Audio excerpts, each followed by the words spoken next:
Por último, tenemos otro grupo de enzimas, ya estas son las últimas, no son menos importantes que las otras, simplemente pues son contextos y aplicaciones diferentes.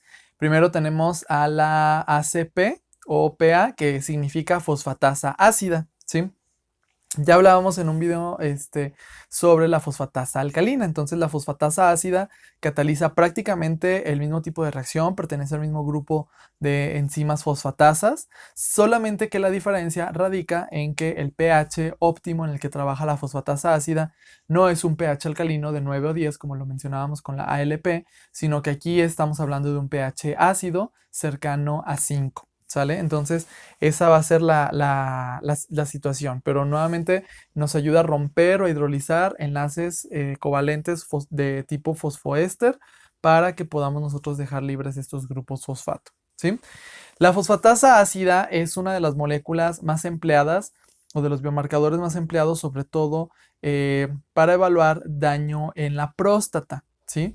Junto con otra prueba que es el antígeno prostático, ¿sí? O antígeno de superficie prostático, que pues sigue siendo una de las proteínas o de las moléculas más utilizadas junto con la fosfatasa ácida que constituyen el perfil prostático, ¿sí? Para valorar en este caso hombres de edad avanzada que tengan riesgo, entonces se les recomienda este tipo de análisis. Entonces, esta enzima fosfatasa ácida se eleva sobre todo en aquellos casos de carcinoma prostático o en algunas hiperplasias benignas, este, o por ejemplo cuando se someten a una cirugía prostática.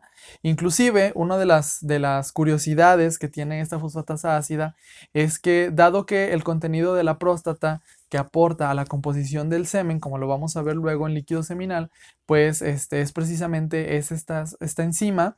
En el caso de la química forense, se utiliza mucho la determinación de fosfatasa ácida cuando se tiene sospecha de alguna mancha o, por ejemplo, en el caso de alguna violación, de que precisamente si corresponde o no a un líquido seminal, porque pues ahí veríamos nosotros la actividad que se suele mantener durante varias horas.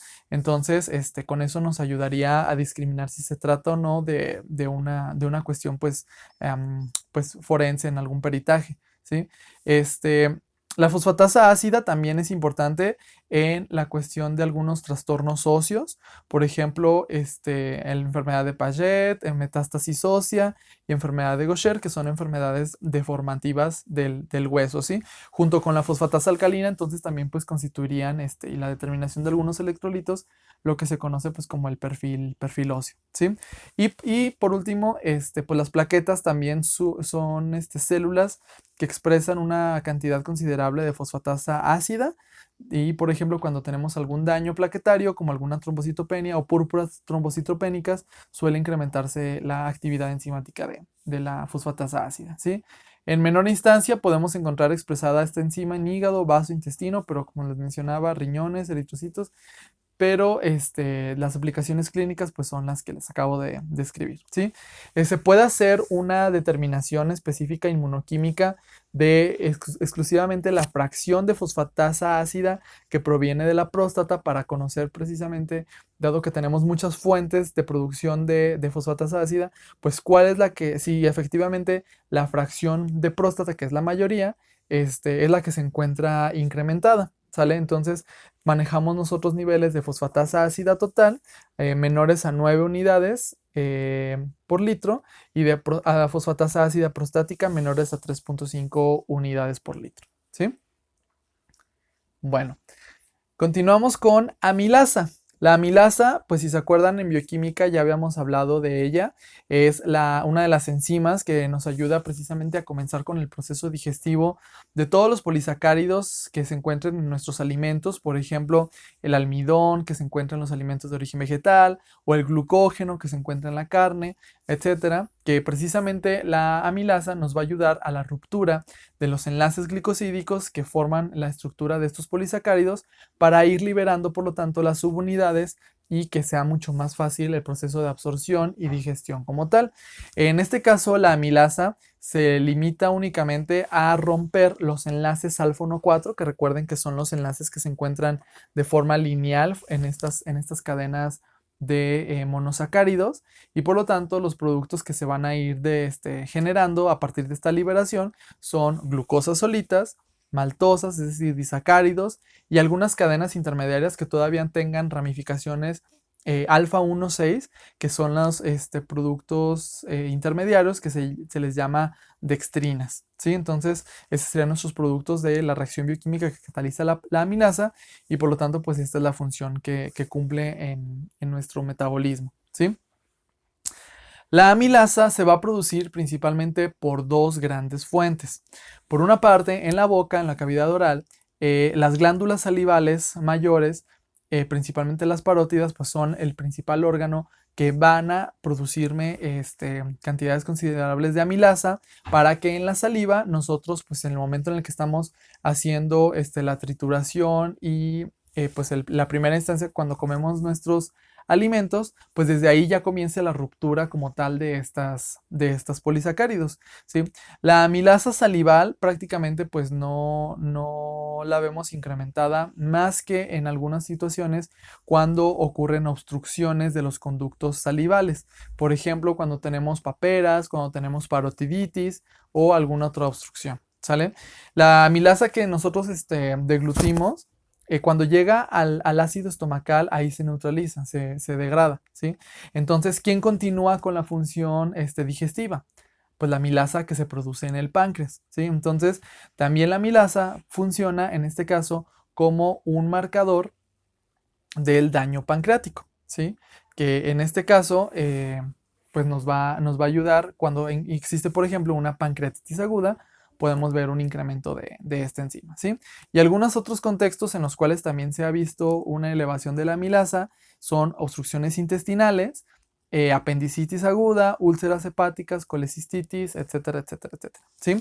La amilasa, por su tamaño o por su peso molecular tan pequeño, suele ser filtrada muy normalmente por el glomérulo. Por lo tanto, esta molécula también se puede utilizar como una especie de marcador endógeno de depuración, al igual como la creatinina o al igual, por ejemplo, como otras moléculas exógenas que podemos utilizar en la clínica, que ya lo expliqué en el video de creatinina, para conocer obviamente la tasa de filtración glomerular, ¿sí? Entonces, es bastante común también que no solamente se mida amilasa en el suero, sino que también pues, se pueda determinar en la orina, ¿sale? En el suero más o menos se manejan valores de 25 a 130 unidades a 37 grados y en la orina menores a 450, que obviamente pues es mucho mayor por la cantidad de enzima que se puede llegar a filtrar normalmente por 24 horas, ¿sí? Y bueno, nuestra última enzima es la enzima lipasa.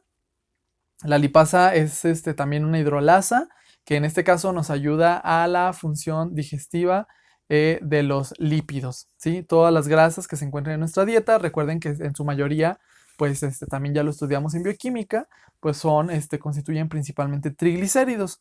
Entonces, lo que va a hacer la lipasa es precisamente romper o liberar estos enlaces de tipo éster que se encuentran en los triglicéridos para dejar libres a los ácidos grasos y dejar residuos de esqueletos de glicerol, ¿sale? Entonces, la función que principalmente en quien recae la digestión de las grasas en nuestro metabolismo precisamente es en el páncreas, ¿sí? Entonces, el páncreas va a producir la lipasa pancreática, ¿sale? Para que la lipasa pancreática pueda ejercer su efecto en esta reacción bioquímica, necesitamos nosotros una interfase acuosa. Por eso aquí también en este paso recuerden que nos ayudan mucho las sales biliares a lograr una emulsificación de las grasas y que por lo tanto se vuelvan mucho más solubles y la lipasa pueda ejercer su efecto hidrolítico como tal, ¿sale? Entonces, la elevación de la lipasa vamos a atribuirla principalmente en casos nuevamente de pancreatitis aguda y algunos cánceres de páncreas.